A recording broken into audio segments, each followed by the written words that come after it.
All right, we're here. Talk more about D&D. Today I want to talk about backstories, writing backstories, some ideas around writing backstories, how I think about writing backstories. Backstories. Okay, so when I think about D&D, first and foremost, I do put the idea of narrative hooks for players at like the forefront. It's the thing that I think actually makes the game the most interesting, the most fun, the best part to run, the best part to create, etc. So that's my. Let's just start off with that. That is my bias. I live backstory, and backstory is like kind of interesting because when I say backstory, what I'm actually thinking about is what are the things in the past of a character that will actually explain or pull them into the current narrative. So you kind of just have to assume that I'm talking about some sort of cohesive story that everyone's backstories could hook into, but I want you to not do that, because when I think about backstories, a lot of times what I do is I have a very, very generic, very broad, almost opaque, almost just the suggestion of like a really where a story is going to go, like where the overarching campaign is headed, because from just experience and what I think makes D&D fun, or maybe more accurately what makes it fun for individuals, is to give them agency. And to give them agency, I can't really know exactly where anything's going at any given moment, because if you do, you are, by the very virtue of that idea, doing something that's usually called railroading. And railroading is when the DM is just putting the players on tracks and then they're gonna follow it, which you do to varying extents no matter what. But I don't like the idea of having that fully defined sort of like, the end state before the players get there, because then you've essentially made the players do what you could colloquially call back to as like the Mass Effect 3 experience, which is you feel like you had all this agency, but then when it really matters, it all falls apart and no one actually had any. Okay, so cool. What does all of that have to do with backstory? So when I'm writing these overarching narratives, what I do is I have that shell, and then I go and write the backstories. Usually what happens is I have an idea for one of the characters, maybe a couple of the characters, but I just start where my own personal interest is heaviest. Like some organic idea will have occurred to me, and I will go to that player's backstory, either literally in the tool where it needs to be written, or just where I keep them on my machine, and I will write it. I will write their backstory and fill in kind of the broader narrative by informing it by what happened in this person's life and how I want it to actually impact the story. So to be kind of like formulaic about it, if the narrative is X, right? Well then, the overarching narrative is X, then the backstory plus player agency has to equal X, right? So you have like, if the backstory is Y and agency is A, you have A plus Y has to equal X, right? But then you kind of layer that with the other, I don't know why I'm being mathematical about it, but I really do think this is the best way to think about it. And then you can just continually add more backstories, and those backstories will kind of intertwine in a way where it becomes, well, it's got to be A1 plus player 1, so P1's agency, A1 as in player agency, and then P as in their backstory, P1, plus A2 plus P2 plus A3 plus P3 equals X, right? So it's the sum of all of those parts really comes together. I don't know why I used algebra, but here we are, to actually make the campaign.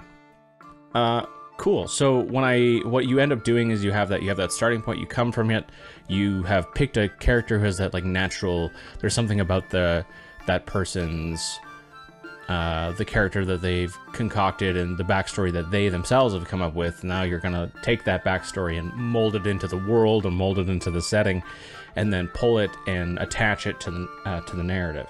So like, how do you mechanically do that? Well, I don't like being super prescriptive. I say that I think in every video, but here's some ideas of just like broadly what you could do. So If the player's backstory is, say, they are a pirate, which is just an arbitrary cliche, but say they're a pirate, and your narrative is about some, let's just say, some big bad evil guy or big bad evil person at the end of the line. Well, what you could do is have that pirate, say the legacy, maybe they weren't the captain, right? They were the first mate or some other individual of relative importance in their backstory.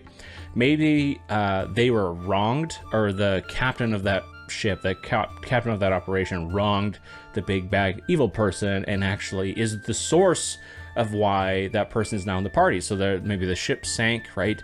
Or they were cursed, and the crew was met with ruin, and that player now currently carries that curse still, which can maybe have some interesting mechanical benefits.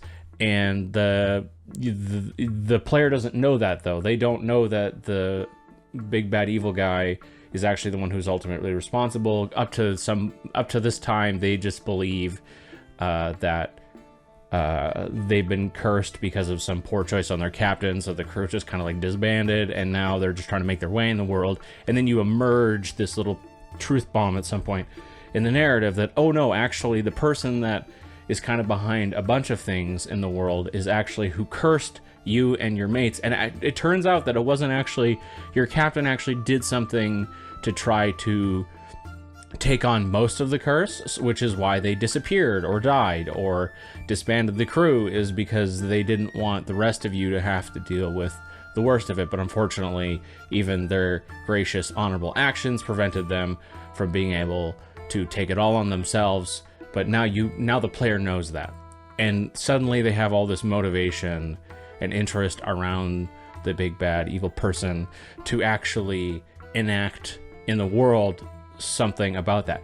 It might be now they're going to go seek out the captain because they know, oh, maybe the captain's not dead. Maybe they're going to be like, okay, so what I really care about is removing this curse, or finding out how they could have cast this curse, because maybe that will teach us something about how to defeat the big bad evil person, etc. Okay, and I literally just made that up, right? But the idea there is very clear. It's just like you're taking what the player put in front of you, their literal D&D backstory, either like mechanically their backstory, like the background they chose, or alternatively they're just like giving you the flavor in their own little backstory. Now, if the player gives you a ton to work with, that's cool. But usually what I will tell players when they get they lay down their thesis in front of me is, I'll say, cool, this is awesome, I'm gonna read all of this, but there's probably going to be a few things in here that I'm going to need to change or tweak, or that this will represent your current interpretation, but the reality may be different, and I will tweak those things. And usually the more they put in front of me, the less I actually manipulate the backstory to fit some cool narrative plot beat. I fiddle with the narrative more, because they put so much effort and they have this idea of their character in their head, and the more that I can play into the character in their head, I feel like the more they're going to get out of the game. So I want to empower that narrative creativity. I've literally never been given any amount of background from a player and ever thought it was too much. It's never happened. I think it's actually kind of cliche to think that players shouldn't write as much as DMs. If you have a player who's that invested in their character, that's awesome. You just have to come to the table and be like, this is a collaborative writing process. So you've come to me with basically your character's firsthand accounting of what's happened, and there's some things in here you might have written in the third person, but ultimately I have control over what actually happened in those situations. So there will be surprises or changes or things your character will think will be one way will actually be another. I love that stuff. That's the best part about D&D in my mind, is taking the characters' ideas or players' ideas of their characters and rolling them together into the actual narrative. Okay, so that was like a very I was hoping to give more like a list of ideas, but this seems actually pretty cool. I'm liking this flow of things. So what are some other things you can do when you're thinking about backstories that will really help you give the players the most out of the campaign in terms of their own agency? Okay, so other things that I do is sometimes I'm not so explicit, right? So sometimes the background gives me a bunch to work with, but I don't actually know exactly how I want it to tie in the narrative, or it's not obvious. Like, I could like sort of see how a bunch of different things could work. Well, this is cool, because what I'll do then is I will employ a little bit of railroading.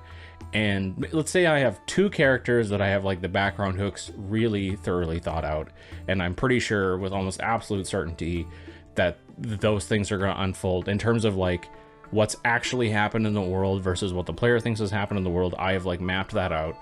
Then I will sort of I'll employ some railroading, right? I'll drive the players towards those 2 scenarios, and then generally I will use like the organic inspiration of what happens in those, I usually call them arcs of the campaign, to take moments and just sprinkle in some information about one of the other characters' backstories and see how they react and see where they take things, and then use their own ideas as kind of the inspiration or like the centerpiece of what actually occurred. So okay, let's keep with our example here. We have the pirate who is cursed, and then they find out that the curse was actually enacted upon their captain, and being imparted on the captain was actually put onto the crew by the big bad evil person. And now they have gone on this quest to get the curse removed. And by doing that, they find themselves at some sort of obscure temple to a god or religion that no one in the party has ever heard of. But it turns out that the monk in the party, who has been, let's just say, has gone on this pilgrimage of self-discovery and to like find nirvana or like inner peace, or is fighting some sort of demons, right? Like inner demons, not literal demons. Although let's go with that. So, and then you go to this monastery or this temple, so like say somewhere up in the mountains, to get this curse removed, and you can get the curse removed, but it requires you to go to some, say, an alternative, maybe another plane of existence. I don't know how much I like that, or just kind of this deep bowel layers of this mountain, where these horrible, monstrous, demonic creatures live, and you actually have to like bring one back or capture its essence in some way to be used in the ritual that can remove this curse. And there's no real other way to do it, at least not at, let's say, not mechanically at the level the players are at. This is how you can get rid of this curse. It was imparted by a demonic figure. It can only be removed by empowering the same magic, the magic of demons. And what the monk finds out is that there is some symbology, right? There's some hieroglyphics or some ruins or what have you. So now I'm assuming that this is a wise academic monk. That's fine. We just did that. Now maybe that's true. We're just going to assume that's true. The character liked that idea, or the person. And so now I didn't have any idea of what I wanted to do with this monk, but in this moment, they're seeing these ruins and these hieroglyphs, these markings on the walls, and they're very familiar. They're the same ruins markings that are on the wall of the monastery that they were trained at.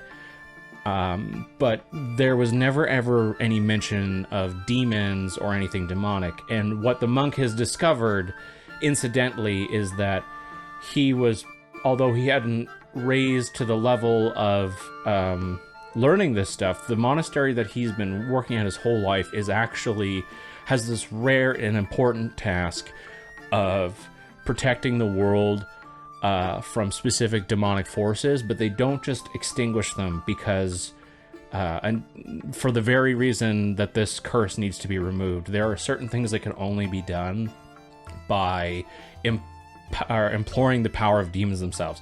So they actually protect the secrets of using demonic power for good, but they know it's not well received, so they hide that. And only through this like organic incidental moment is this monk discovering, oh my god, I'm part of this order that does this stuff. I don't know how I feel about this. This is like very morally gray. They're like, they know where demons are and they could be like getting rid of them, but they don't. Instead, they sort of like isolate them or try to keep the world away from them and then use them as like magical fuel. Cool. That's like, again, I literally just came up with that. We just like worked our way through a creative idea because of where the story took us. We had to remove this curse from this pirate captain, and now, okay, we can do it, but we gotta go get this demon. It turns out this monastery is actually of my order. I had no idea. I wasn't high enough in the order to learn these things, and like maybe they're like, okay, if you successfully do this, we'll like promote you, right? Well, you'll be raised into the rank of like demon surveyor, demons overseer, and maybe use the Latin name, so it sounds really cool. And now we may call on you, or you may be called on to attain, acquire, isolate entities in the future.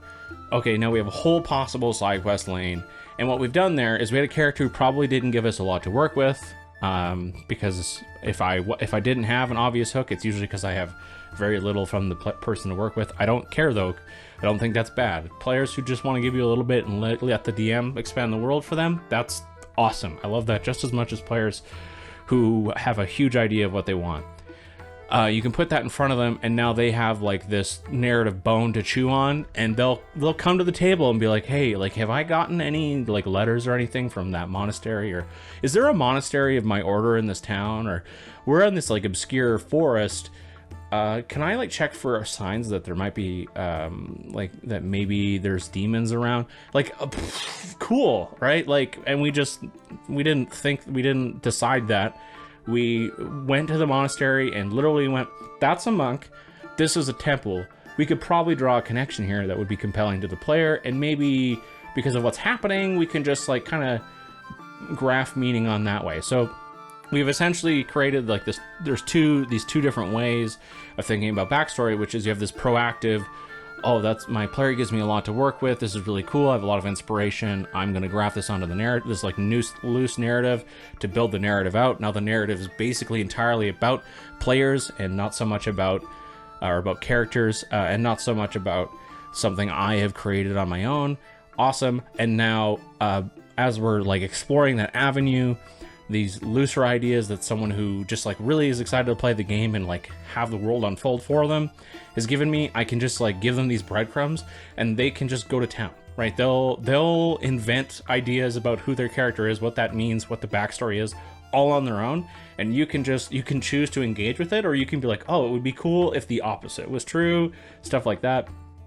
They'll just suddenly they're building the story out for themselves, and you are just guiding them through it, which is really cool. Like you're letting them do the writing without them knowing they're doing the writing.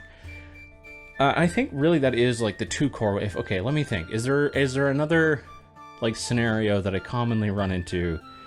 Like there's probably some like middle area, but I don't think that's particular, like where they give you some stuff but not enough, or you're not feeling inspired based on what they get. But I don't really think that's like super worth. I think that really might be the two core ways I think about it.